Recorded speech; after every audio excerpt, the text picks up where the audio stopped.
Hello friends. So today's class is going to be geared towards helping with menstrual cramps. So if you're a person who menstruates, you're going to want to keep watching. It's going to be really gentle, nothing crazy, just some light holds of poses and a little bit of movement. So before we start, let's come to a comfortable seat and take 3 deep cleansing breaths together to let go of some of that stress. So we're going to inhale through the nose and then exhale through the mouth with an HA sound, ha. So inhale deeply to begin, filling the belly and the chest.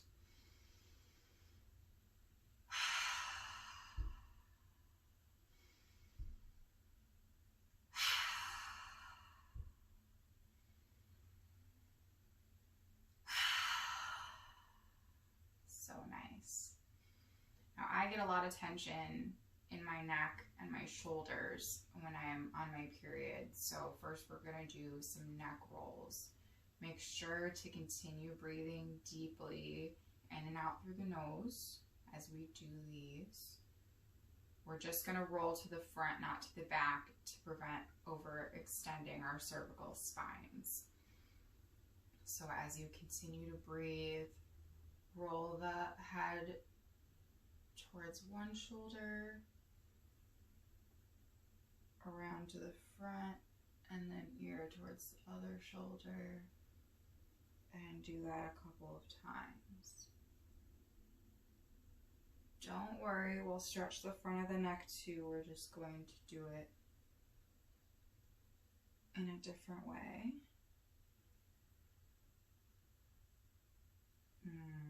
I get a lot of tension headaches, so this is like one of my favorite things. I'll stop and do it even sitting at my desk at work. All right, come back up to center. So nice. To stretch the front of your neck, you're going to take your right hand and place it over your left collarbone. Or since you're looking at me, this looks like left hand over right collarbone. So go ahead and, it doesn't really matter which side you do first. So go ahead and place that hand down, press it into the skin, and then put your other hand on top of it to hold it in place. And then you're going to lean your head back and towards your opposite shoulder. You should feel a nice stretch in the fascia in the front side of your neck. I love this one. It really helps release the front of the neck, even better than doing neck rolls all the way around. Gently release that side and then do the same on the other side, pressing the opposite hand into the collarbone first, and then laying the other hand on top, and then just exhale and tilt your head back.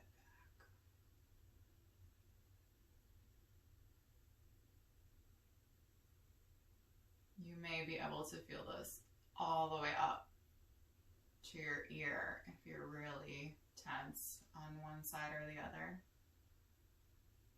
Release. Let's do some Sufi grinds to loosen up the hips a little bit. So you're going to inhale when you come forward and exhale when you round back. Inhale forward, exhale, round it back. Inhale forward, leading with the chest. Exhale, round it back. And then whenever feels right in your body, you want to switch sides to keep it even. So continuing the breath. Couple to the other side. If you've watched others of my classes, you know I'm obsessed with these.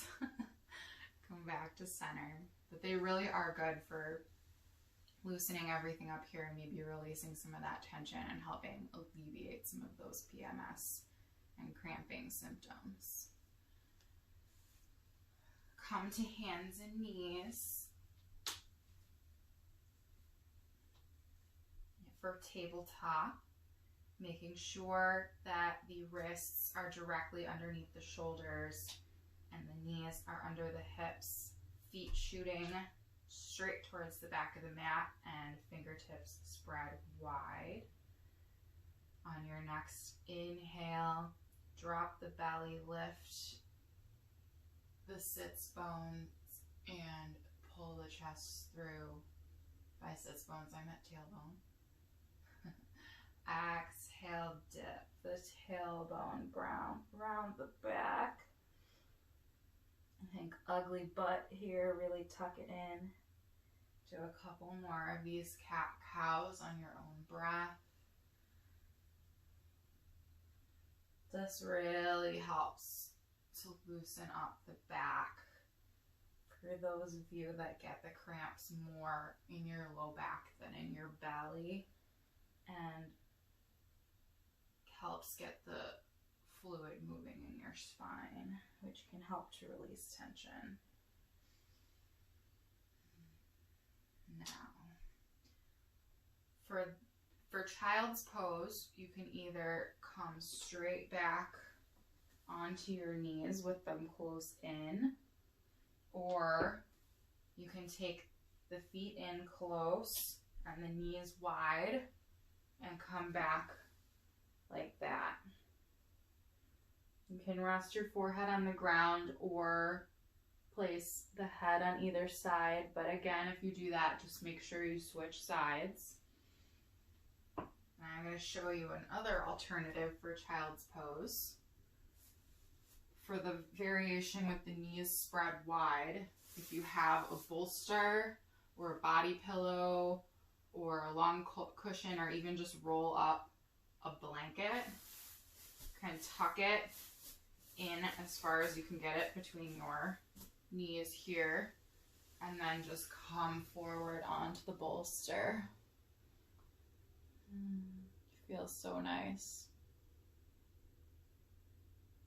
Before, I was on the pill to manage the symptoms of my dysmenorrhea. Laying like this, or in child's pose in general, was one of the few things that actually helped me to get through the day.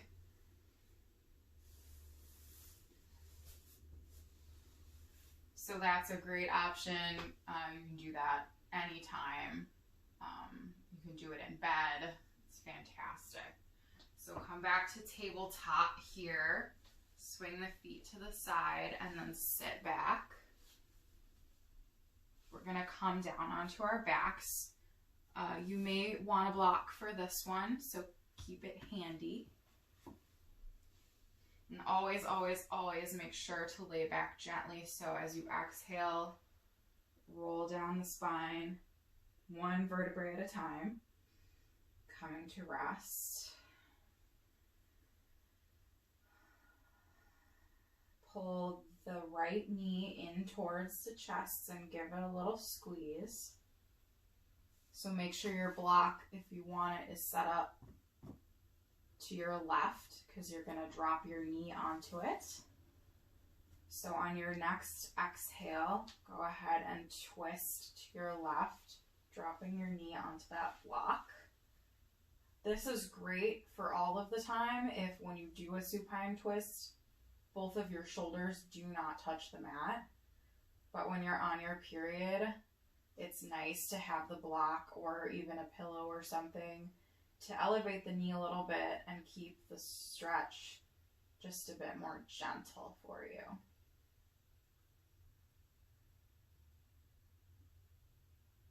Inhale to come back to center. Can give that knee a little hug again and release it back down. Switch the block. And then hug your left knee into the chest.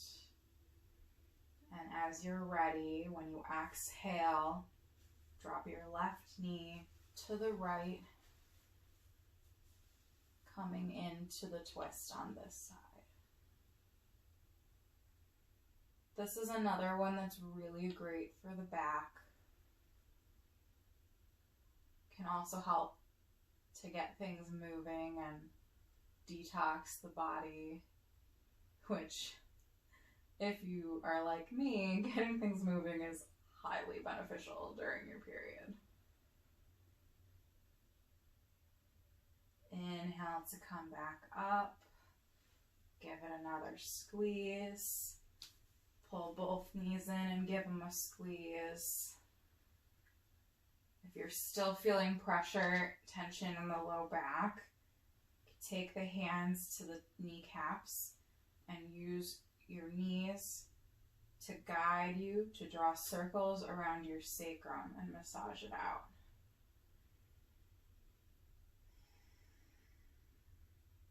Switch directions.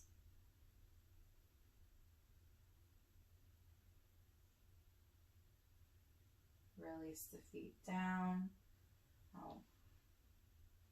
For Shavasana, for our little practice today, I'm going to give you a couple of options. If low back tension and pressure is a major problem for you when you're menstruating, take the feet mat width apart and simply drop the knees together. This can help to release the low back further as you relax on your mat or in your bed. This whole thing can be done in the bed as well, in the morning or before bed, or it's very nice. The other option, if you're going to take it, make sure you come up carefully. So roll to your side, press yourself up.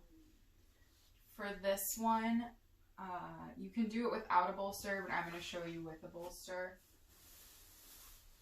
Take your bolster, line it up in the center of your mat. Bring your hips right to the edge of the bolster or cushion. Some of the really big couch cushions work super well for this. I used to use those before I got this bolster. And we're gonna come into butterfly pose or bound angle. So press the feet together and pull them in towards the groin, or leave them out further depending on what feels good in your body. Neither way is wrong, just whatever is gonna help you is what you're gonna wanna do.